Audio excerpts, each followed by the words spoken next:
Hi, boys and girls. Yesterday you read a story with me about animals using their camouflage. Well, today you will have some camouflage fun.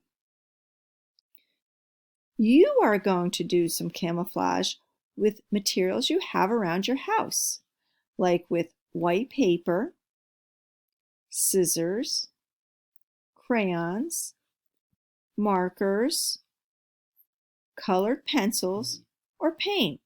So look around your house. You'll get those supplies ready, and I suggest you watch this video until the end, and then you could go ahead and do the activity. So what you want to do is using what you've learned about camouflage, you are going to create and hide at least 3 butterflies or moths around your house, inside or outside, and follow along with me now. But remember, watch my steps. First, get a piece of paper and fold it in half. So let me show you what I mean. So there I go, I fold in half. Draw half a butterfly shape along the fold. You're going to make at least 3. You can do more too if you want, but just draw along the fold with a pencil. And I know it's hard to see, but there are 3 butterflies outlined here. They almost look like bees. The letter B. Cut with the paper folded. This is a bit tricky, so make sure you cut along the fold on the lines you traced.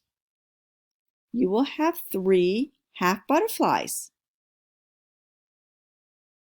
Unfold, and now you'll have 3 butterflies. Have fun. You could practice the size you want. Now, you need to decide where you will hide your butterflies, outside or inside.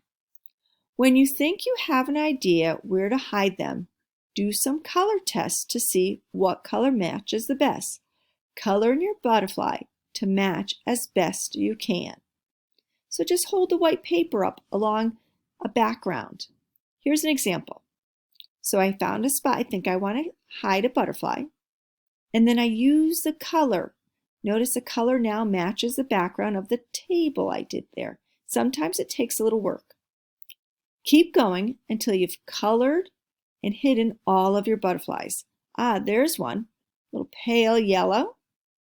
Look closely at that book, and you can see I matched a butterfly to the book. Sometimes it won't turn out like we want. That's okay. So here's an example of that. I started again and found a different spot.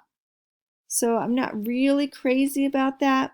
I could start all over, or I could sometimes color a little more. I think this one on the book looks really good. See how the colors on the butterfly match as closely as I could with the colors on the book? You're matching into the background. Remember, that's what camouflage is. So have fun. I can't wait to see your creativity.